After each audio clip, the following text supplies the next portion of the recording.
جب انسان پیدل پتھروں اور برف پر سفر کیا کرتے تھے، ویسے مجھے لگتا ہے کہ ہم سب پاگل کوئی نہیں ہوگا جو گھروں کا سکون چھوڑ کر پہاڑوں میں ٹریکنگ پر نکل جاتے ہیں، اور آپا جیسا پاگل بھی کوئی نہیں ہوگا جو پہاڑوں کو سر کرنا چاہتی ہے۔ اب کتنا فاصلہ رہ گیا ہے؟ وہ حسیب کے مذاق کو نظر انداز کر کے عقب میں اس تنگ راستے پر چلتے پورٹرز کے سردار سے پوچھنے لگی۔ بس میڈم، آدھا گھنٹہ، اور پورٹرز کے سردار نے پورٹرز کے دستور کے مطابق بولا۔ پچھلے 12 گھنٹے سے یہ بلڈی چھیپ آدھا گھنٹہ اور کہہ رہے ہیں۔ عقب میں کوئی انگریزی میں بڑبڑایا۔ پریشے نے گردن پھیر کر دیکھا۔ حسیب کا وہی دوست ایک برفانی نالے کے کنارے کھڑا ہوا بڑبڑا رہا تھا۔ وہ کوئی سخت بات کہنا چاہتی تھی مگر سامنے سے آتے افراد دیکھ کر ان کی طرف ہو گئی۔ وہاں گلیشیئرز کے سامنے سے ایک ٹیم آ رہی تھی۔ پریشے اپنی ٹریکنگ اسٹک کی مدد سے چلتی تیزی قدمی سے ان تک پہنچی۔ یوں لگتا تھا جیسے سالوں بعد ان تنہا اور سنسان وادیوں میں کسی انسان کو دیکھا ہو۔ السلام علیکم۔ پاکستانی اس کے چہروں سے ظاہر تھا۔ پھر بھی قریب پہنچ پر اس نے پوچھا۔ وہ 5 تھے۔ ان کے پاس کوئی سامان نہیں تھا۔ ان سے کئی گز پیچھے ان کے پورٹرز جو کہ کی جوک آ رہی تھی۔ جی میڈم۔ پاکستانی الحمدللہ، وہ خاصا تھکا ہوا لگ رہا تھا، پھر بھی بہت روداب مگر تحمل سے بولا۔ وہ اس کی کٹنگ سے ہی پہچان گئی تھی کہ فوجی تھا۔ باقی بھی آرمی کے تھے۔ وہ گلاسز اور مفلر کی وجہ سے اس کا چہرہ ٹھیک سے نہیں دیکھ سکی تھی۔ بیس کیمپ سے آ رہے ہیں آپ؟ وہاں موسم کیسا تھا؟ موسم تازہ دم۔ 5ویں ساتھی نے ہنس کر سر جھٹک اور آگے بڑھ گیا۔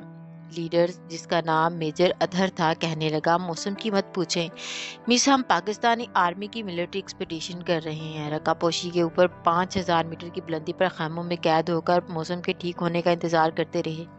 8ویں دن تھک ہار کر مان کر نیچے اتر آئے ہیں۔ جس میں بیس کیمپ پہنچے موسم بالکل ٹھیک ہو گیا۔ اس کی بات پر پریشے ہنس پڑی۔ اب کون کون ہے بیس کیمپ میں؟ اس نے میجر اطہر سے پوچھا۔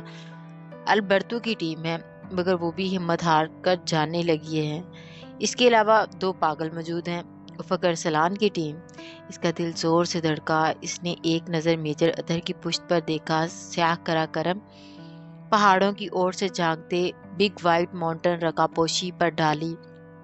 وہ قریب ہی تھا۔ جی وہی، یہ میجر عاصم جو ابھی آگے گیا ہے۔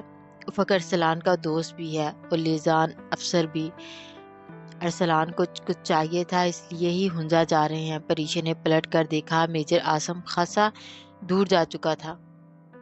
وہ پاک آرمی کی ملٹری ایکسپیڈیشن ٹیم کو خدا حافظ کہہ کر اپنی ٹیم کے ساتھ چلنے لگی۔ نگر اور ہنجا کے دریاؤں کو وہ کافی پیچھے چھوڑ آئے تھے۔ ہنجا کے دریا کے پانی سے اس نے سونے کے ذرات ڈھونڈنے کی کوشش کی مگر اسے ناکامی ہوئی۔ اس نے سن رکھا تھا کہ سکندر اعظم کی فوج کی نسل جس وادی میں آباد ہے، ہنجا کی وادی، وہاں کے دریا ہنجا سے سونا نکلتا ہے۔ اف، کتنا لمبا راستہ ہے نا۔ حکومت کو چاہیے رقہ پوشی تک سڑک بنا دے، بندہ آرام سے پہنچ تو جائے۔ حسیب کا دوست جس کا نام وہ پھر بھول چکی تھی کہہ رہا تھا، ہاں تاکہ مری کی طرح ہر بندہ منہ اٹھائے چلا آئے۔ نہیں بیٹا، رقہ پوشی کا حسن خراج مانگتا ہے۔ اس کو ایک نظر دیکھنے کے لیے پیدل میلوں کی مسافتیں طے کرنی پڑتی ہیں۔ ثابت ہوا ایک بندہ پروتوں کی وادی رقہ پوشی کو دیکھ کر عقل مند ہو جاتا ہے۔ مثلاً حسیب جس نے زندگی بھر کبھی عقل مندی کی بات نہیں کی مگر بیس کیمپ تک پہنچتے ہی وہ آگے سن نہ سکی کیونکہ بیس کیمپ کے قریب پہنچ کر اس نے اپنا ریگ سے برف پر پھینکا اور اپنی ٹیم سے آگے بھاگ پڑی۔ اس کے سامنے پروتوں کی وادی اپنے تمام تر حسن کے ساتھ کھڑی تھی مگر اسے اس کی تلاش تھی جس کے لیے وہ یہاں آئی تھی۔ برف سے ڈھکے رقہ پوشی کے قدموں میں پتھروں کے مورین پر بالکنی کی صورت ایک بیس کیمپ تھا۔ ہر طرف نیلے، پیلے اور سرخ خیمے لگے تھے۔ بیس کیمپ سے 100 میٹر نیچے ایک دو قامت بے ترتیب گلیشیئر تھا۔ یہ تمام بروکا گلیشیئرز تھا اور بروکا گلیشیئرز پر افق ارسلان اور البرتو کی ٹیم بیس کیمپ ٹھیک اس جگہ تھا جہاں 1979 میں ایک پولش پاکستانی ٹیم نے نصب کیا تھا۔ اس پر اگلے دن ہی رقہ پوشی آئی سی برف کی ایک دیوار گر گئی تھی۔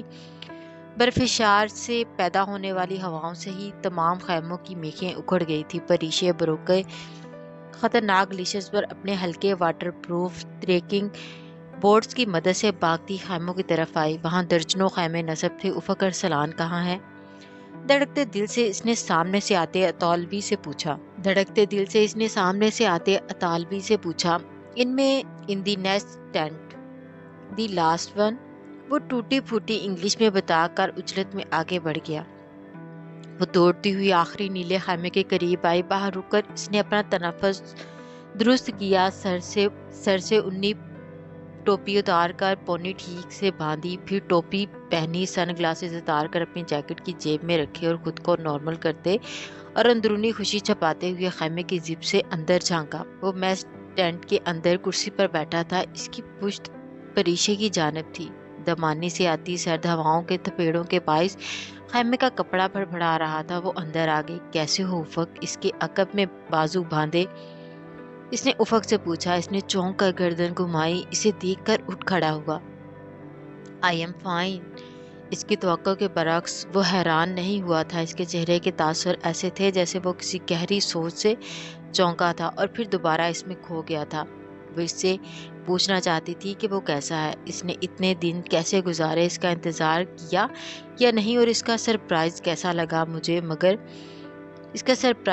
لگا مگر کچھ بھی پوچھنے سے پہلے اس کی نظر افق کے ہاتھ میں پکڑی ایک چھوٹی سی پاسپورٹ سائز تصویر پر پڑی۔ یہ کیا ہے؟ پچھلے 2 دن سے اس نے اپنی اور افق کی جو گفتگو تصور کی تھی وہ بالکل بھی نہیں ہوئی تھی۔ وہ جو بہت سی باتیں بتانا اور پوچھنا چاہتی تھی اب اچنبے سے اس تصویر کو دیکھ رہی تھی۔ یہ افق گردن جھکا کر تصویر کو دیکھا، زخمی انداز میں مسکرایا اور تصویر اس کی جانب بڑھا دی۔ یہ ہنادے ہے۔ کون ہے ہنادے؟ اس نے تصویر کے لیے ہاتھ بڑھایا جس میں ایک سنہری بالوں خوبصورت آنکھوں والی لڑکی مسکرا رہی تھی۔ ہنادے میری بیوی۔ تصویر سامنے کو بڑھا پریشے کا ہاتھ نیچے گر گیا۔ وہ بے یقینی سے اسے دیکھتی 2 قدم پیچھے ہٹی۔ بیوی؟ کرم کے سارے پہاڑ اس کے سر پر گرے تھے۔ وہ بے یقینی سے اسے دیکھ رہی تھی۔ اس نے اپنی حیرت صدمہ کچھ بھی چھپانے کی صحیح نہیں کی تھی۔ کسی نے جیسے اس کے قدموں تلے زمین کھینچ لی تھی۔ وہ پھٹی پھٹی نگاہوں سے اسے تکے جا رہی تھی۔ ہاں، یہ اس کی پکچر یوں ہی نکال لی تھی۔